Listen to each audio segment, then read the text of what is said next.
Bien, jóvenes, buenas tardes. Hoy es miércoles 26, 2 de la tarde. Bienvenidos una vez más a la clase de edapología. Eh, Vamos a empezar con donde nos habíamos quedado. Hemos empezado estábamos en la unidad 2, donde veíamos todo lo que es los minerales que existen en el suelo y cómo está formado principalmente el suelo.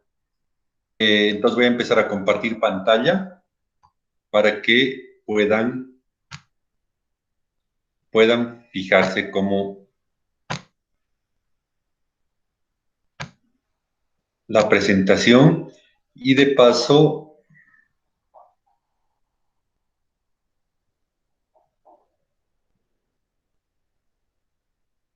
vean, un momentito, voy a cerrar algunas pestañas para empezar a compartir.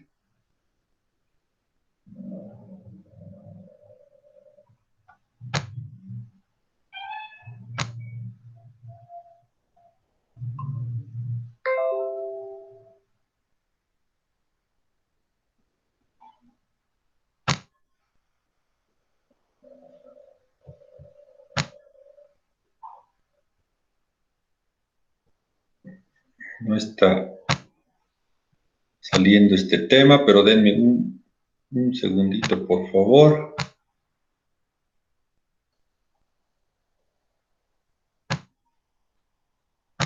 Ahora sí.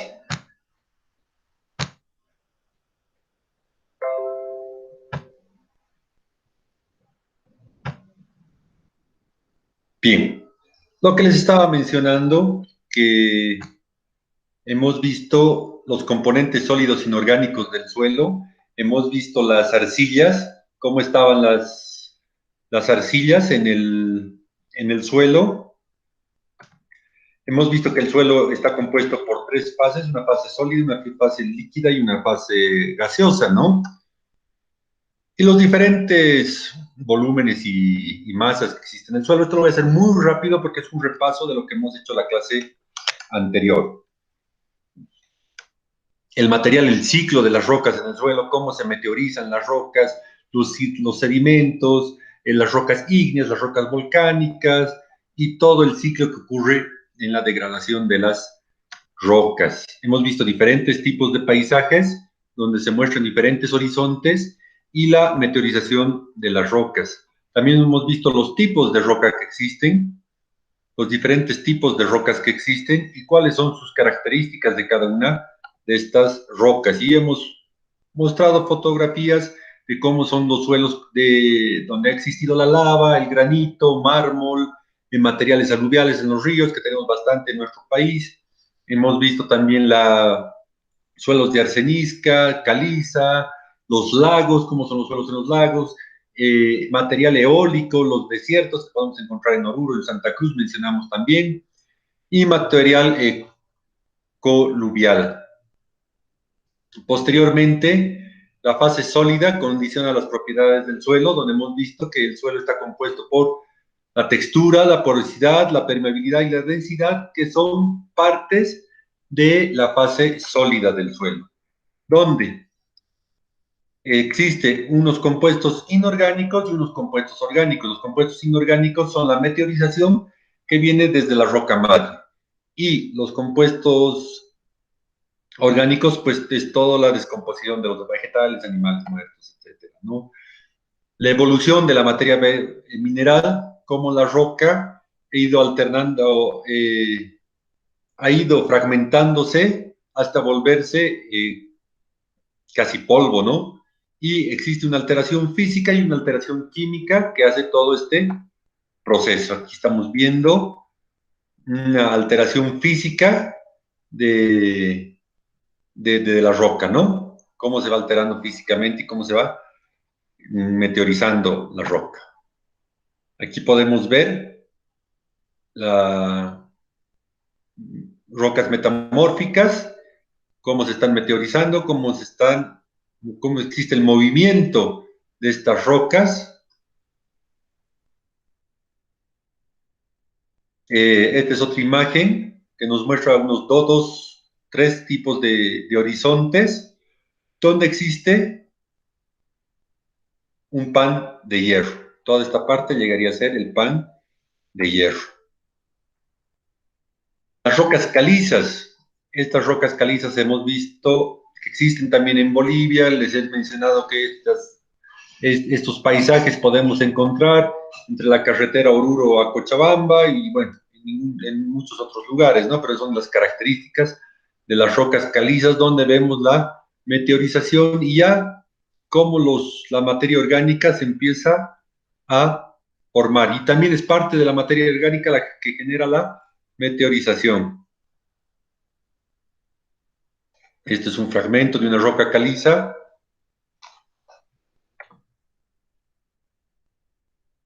Cómo se va disolviendo la roca caliza, cómo se va degradando la roca caliza. Esta es otra imagen de otro cerro. Y bueno, vamos a pasar un poco rápido estas imágenes porque ya hemos avanzado. La anterior clase era un poco de repaso nomás para que se orienten sobre el tema. Podemos ver aquí la meteorización de areniscas, silícicas, ocasionadas por las raíces, ¿no? Y aquí la meteorización de rocas metamórficas. La alveolización es otro factor importante en las rocas sedimentarias y aquí podemos ver cómo se están formando, cómo existe la alveolización de este tipo de rocas, alteraciones de las areniscas silícicas por raíces de árboles que ingresan a la roca, alteraciones físicas y biológicas de la roca, donde podemos encontrar aquí toda esta, cómo la vegetación empieza ya a nacer, donde las rocas han sufrido una alteración física debido a las condiciones climáticas, etcétera, ¿no? Aquí podemos ver las rocas que ya tienen líquenes, que es un proceso muy lento, pero que también ayuda a la meteorización de la roca. Aquí con musgos las rocas también se puede observar cómo el musgo va generando materia orgánica y también va meteorizando la roca. Hasta aquí hemos llegado el anterior miércoles. Ahora les voy a mostrar un poco de la granulometría según el USDA, ¿no? Que es el encargado, un referente mundial, el Departamento de Agricultura de Estados Unidos, pero un referente mundial para muchos temas agrícolas. Aquí vamos a mostrar, según el USDA, el diámetro de cada uno de los elementos. Por ejemplo, fragmentos de roca, gravas, piedras de 2 a 70 milímetros, arena muy gruesa es de 1 a 2 milímetros, arena gruesa de 0,5 a 1 milímetro, arena media de 0,25 a 0,5 milímetros, arena fina de 0,1 a 0,25 milímetros, arena muy fina es de 0,05 milímetros a 0,1 milímetros, limo grueso es de 0,02 a 0,05 milímetros, limo fino de 0,02 milímetros a 2 micras y arcilla 2 micras. Entonces, aquí les doy una idea de la granulometría de un grano de arena. Este es un grano de arena. Este llegaría a ser un grano de limo. Y aquí abajo tenemos un gramo de arena, de arcilla, perdón, de arcilla. Entonces, fíjense, la dimensión va aumentando el diámetro por 10. Fíjense la dimensión desde este puntito, cómo es el limo y cómo llegaría a ser un grano de arena. Esa es la diferencia que existe entre la arcilla, el limo y la arena. Aquí en esta imagen podemos observar, una arena gruesa, arena un poco más fina, y aquí ya limo. Entonces, estas son las diferencias de las partículas que se encuentran en el suelo, ¿no? El fraccionamiento de tamaño de arena con limos de cuarcito, ¿no? Otro factor importante, la proporción de elementos químicos en la corteza.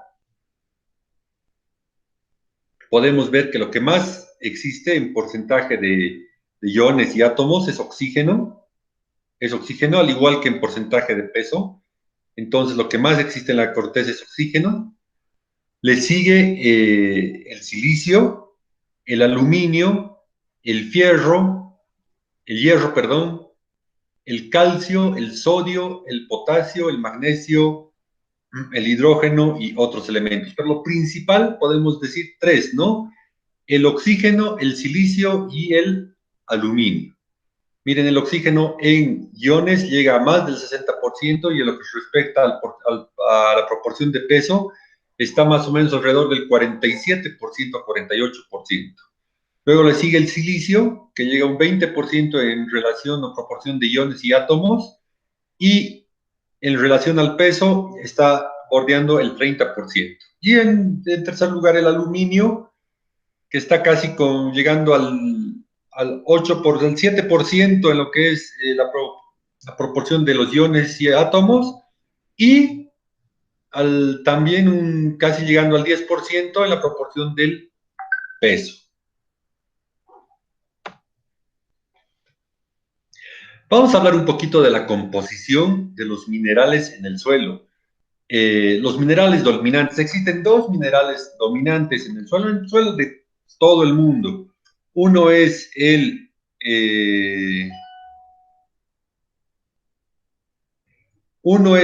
cuarzo y otros son los feldespatos.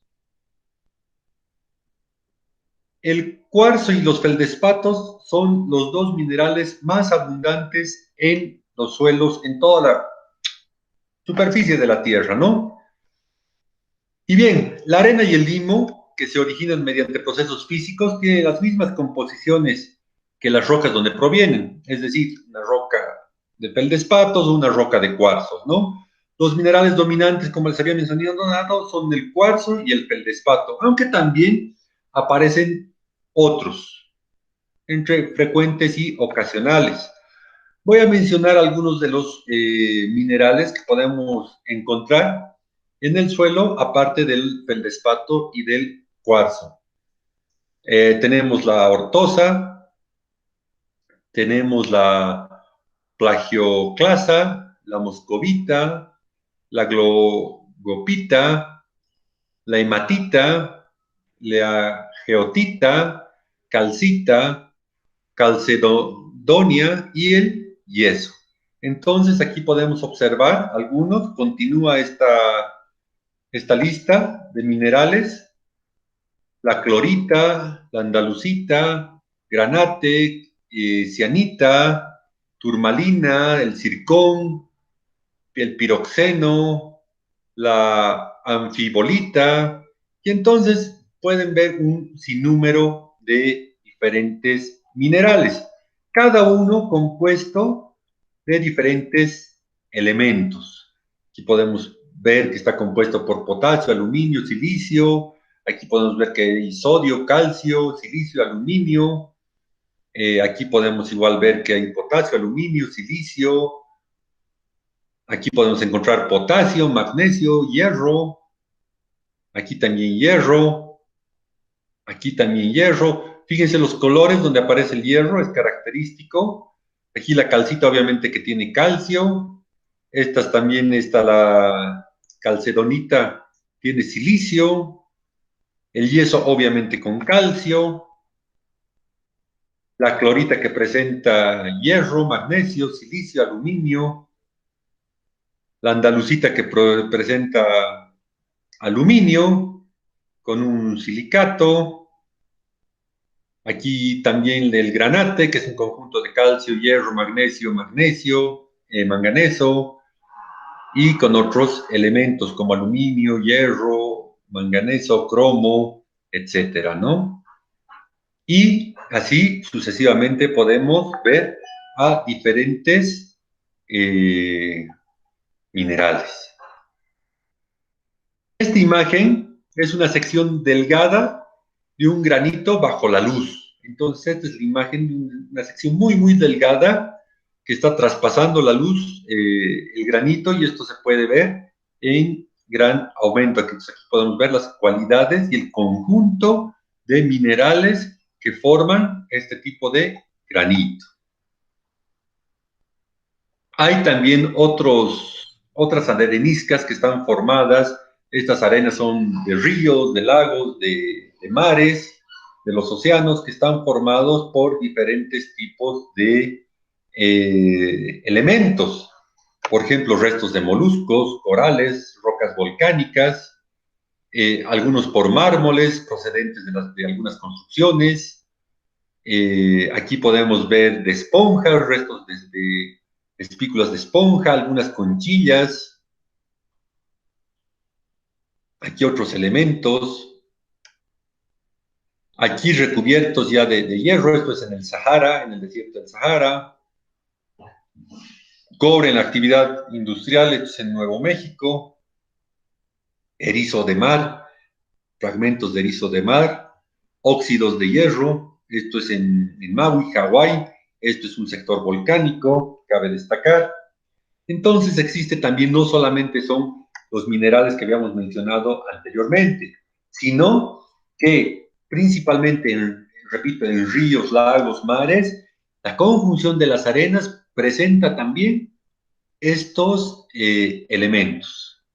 Los mares del Caribe, las arenas blancas, las playas de arenas blancas están llenos de estos pequeños elementos que eh, son organismos, es parte de organismos vivos que se encontraban en el mar y han formado parte de estas arenas. Las estructuras de las arcillas eh, son una capa de tetraedros, ¿ya? Entonces vamos a ir fijándonos por qué se llama tetraedros a estas capas. Bueno, este tetraedro que está formado por 4 moléculas de oxígeno y una molécula de silicio. Entonces, este es un tetraedro, ¿ya? Este es un tetraedro que tiene una longitud de 0.26 nanómetros, muy, muy, muy pequeñito. Obviamente esto no viene solo, ¿no? En una capa de tetraedros podemos ver aquí la disposición, pero en realidad si se fijan son tetraedros unidos entre sí. También existen arenas de octaedros, que quiere decir que tenemos 8 moléculas. Aquí podemos contar 1, 2, 3, 4, 5, 6 y un aluminio. Y un aluminio. Mucho más pequeño que el tetraedro. El octaedro es de 0.29 nanómetros. Aquí hay otro octaedro más. Entonces aquí podemos ya ver, pero aquí hay otro oxígeno más donde se forman ya las 8 moléculas. Eh, Aquí podemos ver ya el oxígeno, cómo se está fusionando. Aquí un tetraedro exacto, 1, 2, 3, 4, 5, 6, 7 y 8 con el aluminio más. Y esto va formando una capa de octaedros.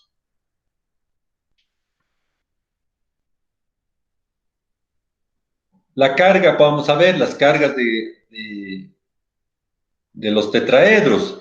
Bien, como es oxígeno, tiene una carga negativa de -2 cada uno y el silicio de +4, dan una carga global de -4, en el caso de que es de silicio. Cuando es de aluminio podemos ver aquí las moléculas 1, 2, 3, 4 que forman 8 moléculas negativas, 8 cargas negativas y 3 cargas positivas del aluminio, lo que forma -5 de carga global de un tetraedro de aluminio y un tetraedro de silicio. Algunos ejemplos, el número de átomos de oxígeno compartidos por cada tetraedro, el agrupamiento de los tetraedros, aislados, parejas, anillos, cadenas, planos, tridimensionales, y el nombre del gran grupo al que pertenece, ¿no? De silicatos, neosilicatos, orosilicatos, ciclosilicatos, inosilicatos, filosilicatos y tectosilicatos. Entonces ya podemos relacionar cómo es la estructura de cada uno. Y aquí les voy mostrando, ¿no? Neosilicatos, que son aislados, cómo se forman. Aquí podrán ver el neosilicato. Entonces aquí cómo es la forma del neosilicato. Cuando vienen en parejas es en esta disposición, llamados orosilicatos. Y cuando tienen la formación de anillos, ciclosilicatos. Las estructuras ya de las arcillas en inosilicatos, que son que cuando forman cadenas, aquí podemos ver una cadena de inosilicatos, aquí otra cadena de inosilicatos, y también los filosilicatos que ya forman planos. Y aquí podemos ver un plano de filosilicatos. La estructura de las arcillas, también continuamos con la estructura de las arcillas ya tridimensionales, y esto llegaría a ser un tectosilicato. Entonces, fíjense, ahorita parece medio confuso, lo vamos a ir viendo más adelante en imágenes de microscopios electrónicos, donde claramente vamos a ver cada una de estas estructuras. Este es un fragmento de vermiculita, donde se pueden ver las características del mineral. Y lo que les explicaba, ¿no? Esta es una caulinita en microscopio electrónico. Entonces, fíjense cómo son las capas, cómo es la forma de la caulinita, cómo se va formando la caulinita. Esta es la caulinita ya con cuarzo, entonces ya cambia un poco la estructura, se ve de diferente forma. Imagínense, este tamaño es 20 micras, entonces es muy, muy, muy, muy grande el aumento que se pone para ver estas características. Aquí tenemos otra imagen de nonatúbulos de aloicita. Aloicita, perdón, aloicita. Entonces aquí podemos ver los túbulos. Muy pequeños, ¿no? Parecen un montón de tubitos, ¿no? Miren, la distancia es una micra. Las hilitas, una forma más desordenada que tienen las hilitas, las estructuras de las hilitas. La, dic, la diquita, la diquita también, que tiene sus cualidades interesantes, la forma. Aquí en conjunto, aquí estamos viendo un pequeño pedazo, aquí ya uno más grande. La clorita, y aquí podemos ver claramente los triángulos, los tetraedros, aquí se puede observar, todo está formado en triángulos, ¿no? Y rica en hierro y aluminio. Clorita con hilita, entonces no es solamente vienen separados, hay también fusiones. Entonces aquí podemos ver la clorita con la hilita, cómo existe esa conjunción de ambos, ¿no? Las cualidades que tiene la hilita delgadas y aquí las cualidades de la clorita se pueden apreciar. Esmectita, aquí apreciamos la esmectita en una hermosa fotografía donde se puede apreciar claramente la imagen, la correncita. Entonces son varias formas, ¿no?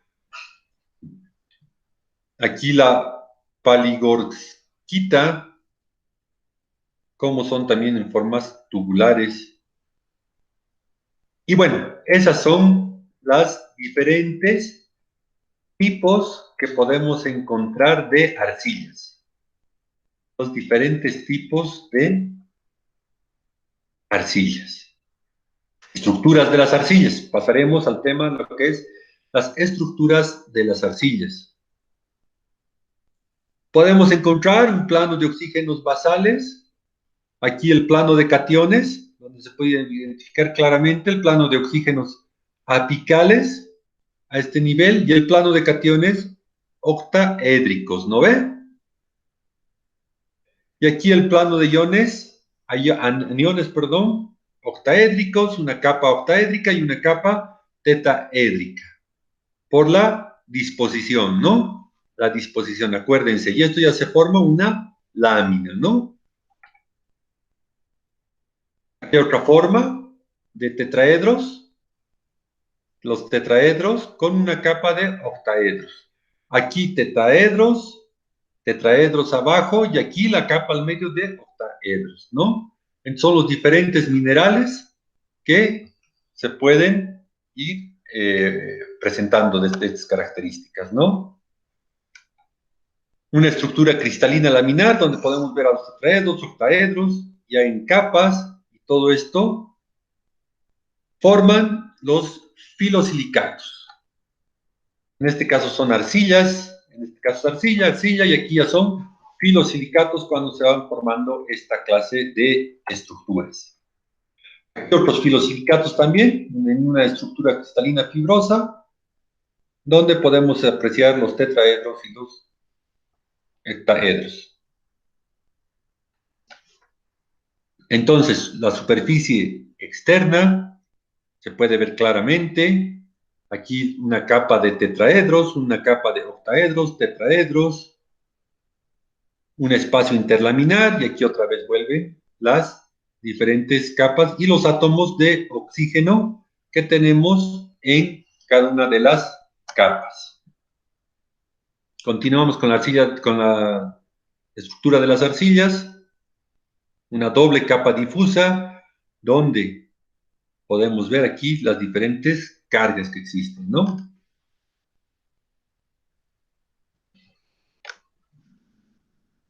Aquí se pueden ver las láminas que están unidas, miren, en esta distancia por puentes de hidrógeno.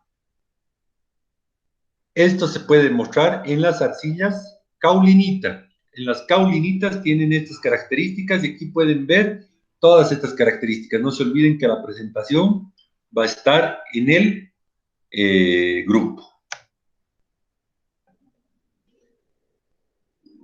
Aloicita, otra característica totalmente diferente, ¿no? De la aloicita, que es la caulinita hidratada. Entonces, aquí podemos ver la caulinita y la aloicita,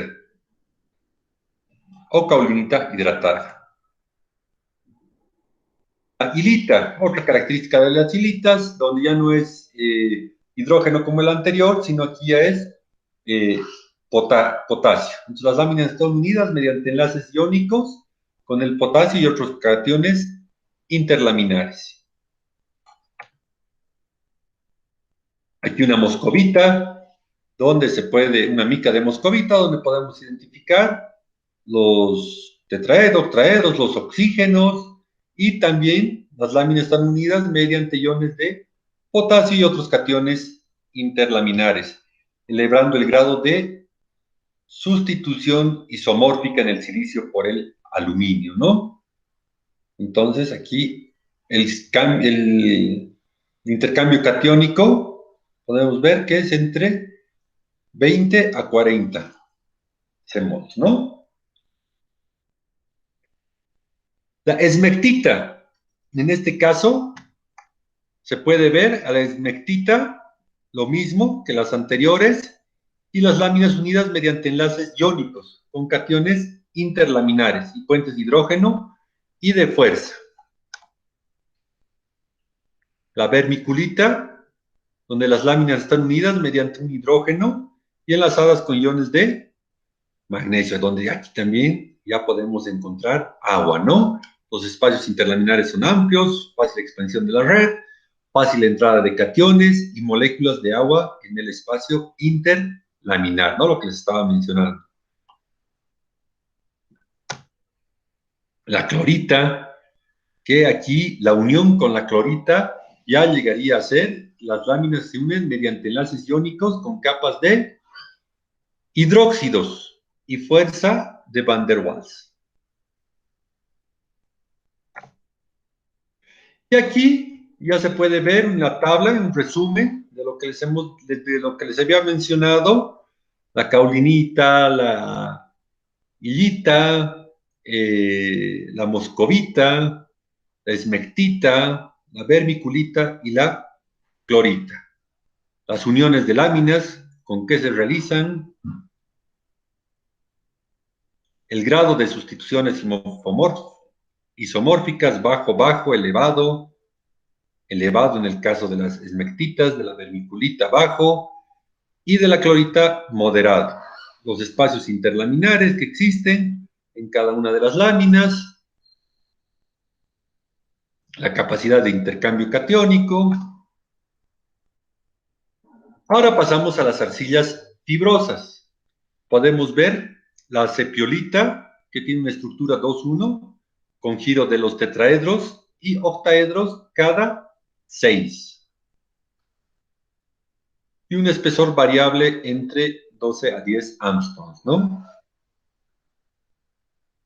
Paligorskita, una estructura igual 2-1, con giro de los tetraedros y octaedros cada 4 y con espesor de 10 átomos. Algunos minerales accesorios, los cationes absorbidos y los minerales accesorios. En estructuras no cristalinas podemos ver óxidos e hidróxidos de aluminio, óxidos e hidróxidos de hierro, alofanas, sílices, carbonatos, sulfatos y compuestos de magnesio. Aquí la identificación y el análisis de las arcillas.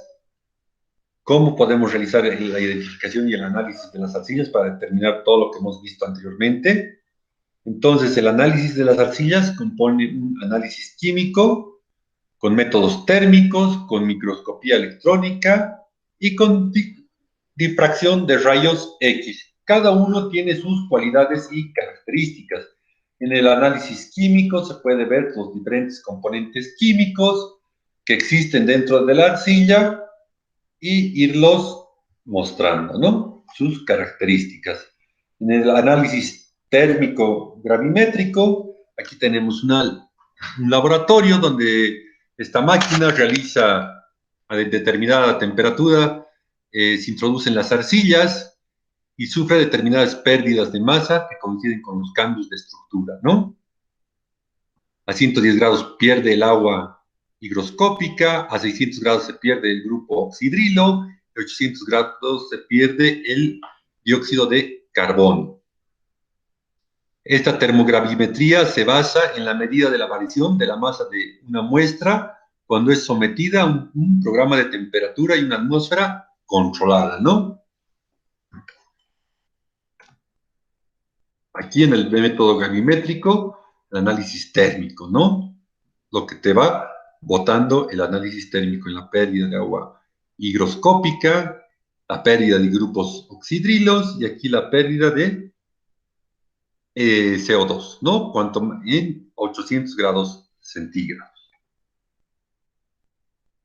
Aquí el análisis térmico dilatométrico, que es la arcilla se dilata o se contrae con los cambios térmicos en función de la estructura cristalina que posee y los minerales asociados. Si, por ejemplo, un mineral tiene grandes pérdidas de agua estructural a 400 grados centígrados, en lugar de dilatarse, con el incremento de la temperatura se contrae o se dilata más lentamente para perder los oxidrilos, ¿no? Y aquí, fíjense, este es un análisis dilatométrico de una arcilla donde a 400 grados se pierde la humedad. Aquí entre 500 y 600 grados atrópicos del cuarzo, podemos notar, a 730 casi, ¿no? Y más pasando los 900, la descomposición del dióxido de carbono. Aquí el carbono se está descomponiendo a 700 y entre 700 y 1000 grados, la descomposición de la arcilla y la liberación de cationes, y por arriba de los 1000 grados, la recristalización de frases cálcicas, ¿no? Y pasado eso ya llega la formación de fase líquida. Sensores de desplazamiento. Este es otro equipo donde se puede mostrar cómo se hace el proceso para ver la muestra, ¿no? Aquí colocas la muestra y en un horno con altas temperaturas, con sensores de vacío y entonces todo un procedimiento para realizar el análisis. Y aquí hay otro análisis que es el análisis térmico diferencial, también con sus propiedades. Este análisis térmico se diferencia, diferencial, se mide la diferencia de la temperatura de la muestra y un material de referencia. Entonces, un material de referencia ya conocido se mide con una muestra para ver la parte térmica, física y químicamente inerte. En función del tiempo, la temperatura. Cuando dicha muestra se somete a un programa de temperatura en una atmósfera controlada. Es decir, mide los efectos endotérmicos o exotérmicos de la muestra medida que se incrementa, mediante se incrementa la temperatura. Aquí el análisis, los métodos térmicos con su respectivo análisis. En la degradación de la materia orgánica, degradación de la calcita, pérdida de agua absorbida, etc. La microscopía electrónica, que es un poco lo que les estaba mostrando, la microscopía electrónica del barrido, por sus siglas en inglés SEM, se basa en principios de la microscopía óptica, en la que constituye en un haz de luz por un haz de electrones. Así se pueden conseguir resoluciones hasta de 100 Armstrong, más altas con que los instrumentos ópticos, ¿no? Su funcionamiento consiste en inducir un haz de electrones sobre la muestra y generalmente recubierta con una capa muy fina de oro, carbono u otros materiales, lo que le otorga propiedades conductoras. Y aquí al alcanzar el haz, la superficie de la muestra se genera principalmente electrones secundarios, electrones retrodispersados, rayos X, etc. Y aquí un análisis de microscopía electrónica donde podemos ver a un aumento de 2 micras y imagínense aquí las características de cada una de las arcillas que ya habíamos visto anteriormente en las fotografías que les he ido mostrando. Difracción de rayos X. ¿Cuál es esta característica con el difractómetro de rayos X? El fundamento de estas técnicas reside en los fenómenos que se producen cuando la radiación X incide sobre la materia. Aquí está la muestra, aquí adentro. La muestra puede producir una atenuación de la radiación incidente. La medida de esta intensidad transmitida es la base de las técnicas de absorción de rayos X. Es más o menos como sacarle una radiografía, ¿no? A la muestra, ¿no? La absorción fotoeléctrica se traduce en la emisión por la muestra irradiada de radiación X y de electrones. La dispersión de una parte de la radiación incidente es desviada de su dirección original por la interacción con el material irradiado. En este fenómeno se basa el análisis por difracción de rayos X y materiales cristalinos como la arcilla. Y aquí podemos ver los resultados de la difracción de rayos X, donde nos indica diferentes cualidades que puede tener esa arcilla y la identificación de los minerales. Aquí otra muestra de la difracción de rayos X. Bien, hasta aquí estamos terminando la unidad 2. Entonces, les voy a dejar una tarea en el WhatsApp para que me puedan entregar hasta hoy miércoles, hasta las 11:59 de la noche. Y les voy a dar otra tareita para que me tengan que desarrollar durante la semana.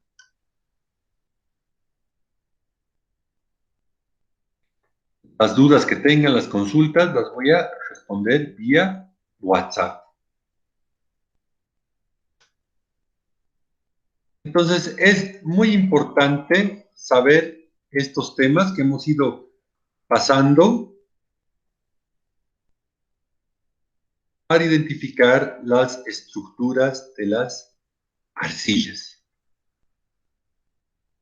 Y no solo hasta aquí quería llegar, y no solamente las arcillas, cómo están compuestas las arenas, etcétera, ¿no? La composición no solamente es por los minerales, sino también intervienen, dependiendo del lugar donde se encuentren, cada uno de diferentes elementos, ¿no? Una vez más, repetirles que a nivel mundial, los dos minerales dominantes son el cuarzo y el feldespato. Bien, jóvenes, voy a dejar de,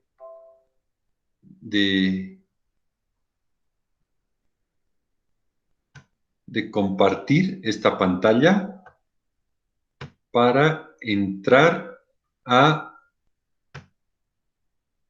Listo. Bien, he dejado de compartir. Ahora vamos a entrar a la unidad 3. Entonces, para entrar a la unidad 3, les pido un ratito de paciencia, por favor, para que podamos pasar a la unidad 3.